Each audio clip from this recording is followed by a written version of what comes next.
जोहार आमर भाषा थी आज खबर के आपण को स्वागत। आज 2 अक्टोबर 2024 आसुन सुनमा आज खबर।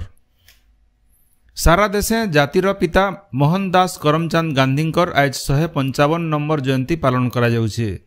गांधीजी तांकर विचार आदर्श मानविक मूल्यबोध सत्यर बाणी राजनीति परिवार और समाज मंगल अवहेलित मानकर लगी करि जाइथिबार काम लगी सब बेले नमस्य ही रहबे। देशर स्वाधीनता आंदोलन थी मुख्य भूमिका नैथिबार गांधीजी तांकर जीवन काल भितरे ओडिशा के 8 थर आसिकरी 69 दिन रहिथिले। गांधीजींकर पवित्र जन्मदिन थी आज सारा देश ताकू श्रद्धांजलि जनाबार सहित भिन्न भिन्न कार्यक्रम मान आयोजन करा जाउछे। बरगढ़ गांधी स्मृति पाठागार तरफु आज भोर 9 प्रभात फेरी कार्यक्रम हो जाइछे। गांधी छक और गांधी शिशु उद्यान न थिबार बापूजींकर प्रतिमूर्ति न बहुत विशिष्ट व्यक्ति माल्यार्पण करिछन। सेंता जिला प्रशासन तरफु बरगढ़ जिलापाल आदित्य गोयल एसपी प्रहलाद सहाय मीना और भिन्न भिन्न वर्गर विशिष्ट व्यक्ति माने गांधीजींकर प्रतिमूर्ति न माल्यार्पण करिछन। सोहेला ठाने थिबार सत्याग्रह स्मारकी पीठ न बहुत बुद्धिजीवी श्रद्धा सुमन अर्पण करिछन। संग्रामी पीठ पाणीमुरान आज पवित्र गांधी जयंती पालन होउछे। ई अवसर में बहुत विशिष्ट व्यक्ति पहुंचिकरी शहीद पीठनु माल्यार्पण करिछन। इनो जनै दिया जाय पारे जे पानमुरा गाँवर 32 जन संग्रामी गांधीजींकर डाकराथी स्वाधीनता संग्राम थी झांस देकरी कारावरण करथिले। सेंता नुआपड़ा जिल्लार गांधी शिशु उद्यान ठाने थिबार गांधीजींकर प्रतिमूर्ति न जिलापाल मधुसूदन दास एसपी जीआर राघवेंद्र और विशिष्ट व्यक्ति माने माल्यार्पण करिछन। सुवर्णपुर जिल्लार बसस्टाण्ड पड़िया नथिबार बापूजींकर प्रतिमूर्ति थी जिलापाल अन्या दास अतिरिक्त जिलापाल अंजलिना प्रधान माल्यार्पण करिछन। बलांगीर गांधीनगर ठाने थिबार गांधीजींकर प्रतिमूर्ति न बलांगीर पौर परिषद अध्यक्षा लिका साहू और जिला स्तरीय अधिकारी माने माल्यार्पण करिछन। पाटनागढ़ रमाई हाईस्कूल परिसर आज ई अवसर न गोटे बड़ जातीय पताका उद्घाटन समारोह थी उपमुख्यमंत्री कनक वर्धन सिंहदेव जोग देवार कार्यक्रम रहिছে। सेंता कलाहांडी जिला भवानीपाटना गांधी छक और प्रमोद उद्यान न गांधीजींकर प्रतिमूर्ति थी और लाल बहादुर शास्त्री स्टेडियम न थिबार लाल बहादुर शास्त्रींकर प्रतिमूर्ति न कलाहांडी जिलापाल सचिन पावर प्रकाश और अतिरिक्त जिलापाल तन्मय कुमार दरवान माल्यार्पण करिछन।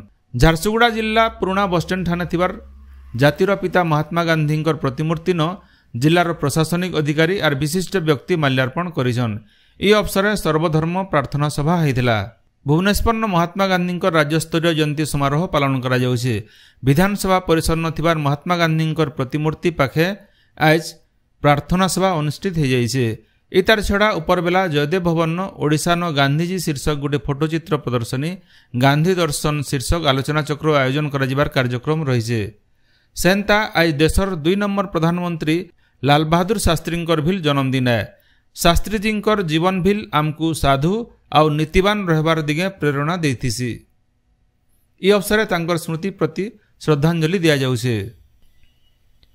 प्रधानमंत्री नरेंद्र मोदी आज नवा दिल्ली न गांधी जयंती अवसर स्वच्छ भारत मिशन रो 10 बछर पूर्ति लगी हेउतिबार कार्यक्रम थी जोग देवे। ई अवसर प्रधानमंत्री स्वच्छता संगे जड़ित 9600 कोटी नु अयतका टंकार भिन्न भिन्न प्रकल्प शुभारंभ और शिलान्यास करबे। इथि अमृत 2.0 गोवर्धन योजना सामिल रहिছে। सम्बलपुर श्री श्री समलेश्वरी मंदिर नो आज महालया अवसर माँ धवलमुखी बेस्ती दर्शन दौछन। ई दर्शन के गंगा दर्शन बोली भी कह जायसी। धारी जाइथिबार नीति निर्घंट अनुसार सकालर 5 बजे नु माँ समलेईंकर धवलमुखी दर्शन ओल्हैছে। भोग लगी दिनर 11 बाजिकरी 55 मिनिट नु 12:30 बजे तक दर्शन बंद रहबा। सेंता बेलबुडार 7 बाजिकरी 45 मिनिट नु 8:30 बजे तक संध्या आलती लगी साधारण लोके माँकर दर्शन ना करि पारन। इनो जनै दिया जाय पारे जे माँ धवलमुखी बेश थी 2 दिन तक दर्शन देबे बोली मंदिर ट्रस्ट बोर्ड रो सभापति संजय कुमार बाबू कहिछन। बरगढ़ जिलार अधिष्ठात्री देवी माँ समलेई आज महालयान भकत मानकु धवलमुखी बेश थी दर्शन दौछन। सखालु अधुआ मुहती देवींकर दर्शन कले बनिया पुइन हेसी बोली विश्वास रहिছে। आज भोर 4 बजे देवींकर दर्शन करबार लगी भक्त मानकर लंबा धाड़ी लागिছে। उपमुख्यमंत्री कनक वर्धन सिंहदेव पश्चिम ओडिशार केनसी गोटे जगह न चिड़ियाखाना प्रतिष्ठा हेबा बोली घोषणा करिछन।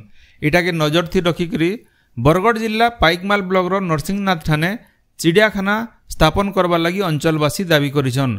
प्राकृतिक परिवेश संगे चिड़ियाखाना स्थापन करबार लगी इठाने सबु सुजोग रही बोली बुद्धिजीवी माने मत देइछन। ओडिशा सरकारंकर अर्थ विभाग प्रमुख सचिव शाश्वत मिश्र गलाकाल बरगढ़ जिल्लार गाईसिलेट ब्लॉक गस्त थी आसिकी भिन्न भिन्न सरकारी योजनार अनुध्यान करिछन। से तांकर गस्त समिया थी केरमेली प्राणी चिकित्सा केन्द्र, तालपाली गोष्ठी स्वास्थ्य केन्द्र, बोरोमुंडा कलाग्राम बुली देखिकी सेनर सुविधा असुविधा कथा पचरिकी बुझीछन। राज्य गणशिक्षा विभाग तरफु 9 और 10 क्लास स्कूल छात्र छात्री ड्रेस रंग के बदला जाइए। छात्र मानकर लगी खैरिया रंगर पेंट करा जाइथिबार बेले घी कलर चेक सार्ट करा जाइए। सेंता छात्री मानकर लगी खैरिया कलर जैकेट भी रही। जेन स्कूल न पुराना डिजाइन ड्रेस बंटा जाई नहीं हितबा कि सिलाई करबार के दिया जाई नहीं जाइथिबार से न ई नवा डिजाइन ड्रेस दिया जिबा। मुख्यमंत्री छात्र छात्री परिधान योजना अधीन थी ई ड्रेस बंटा जिबा बोली सूचना मिली छे।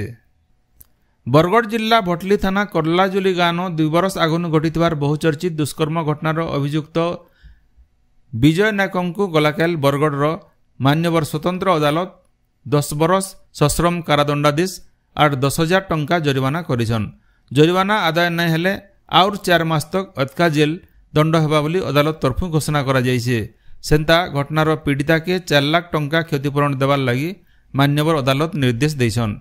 इनो जनी दिया जाई पारे जे अभियुक्त विजय नायक देवींकर आशीर्वाद बोले पिला छुआ नहीं होउतबार समस्या दूर करबार शक्ति ताहाकु मिलिछे बोली अंचलन प्रचार करथिले। 2022 मसिया थी ताकर निके जने महिला आसीथिले। देवी दक्षिण काली ताकर दिहे प्रवेश करिछन बोली करी अभियुक्त जनक अन्हार घर के नेकरी ताहाकु दुष्कर्म करथिबार भटली थानानो अभियोग होइथिला। मोट 27 जनकर साक्ष्य प्रमाण और मेडिकल रिपोर्ट के आधार करी मान्यवर अदालत अभियुक्तंकु दोषी साब्यस्त करिछन। सरकारंकर तरफु पीड़ितांकर लगी वरिष्ठ उकिल विमल किशोर देवता और ज्योतिष आचार्य ई मुकदमा लड़ुथिले। बरगढ़ बिजु जनता दल तरफु पवित्र गांधी जयंती अवसर आज गोटे विराट पदयात्रार आयोजन करा जाइछे। बरगढ़ गांधी पार्क नु गांधी छक तक ई पदयात्रा थी दलर वरिष्ठ नेता और कर्मी जोग दौछन। आपण माने सबुदिन सुनुछन आमर भाषा थी रेडियो खबर सम्बलपुरी समाचार।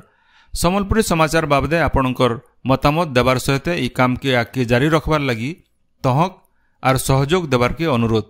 आमर यूट्यूब चैनल के लाइक शेयर और सब्सक्राइब करुन आउ फेसबुक पेज के फॉलो करुन। जोहार।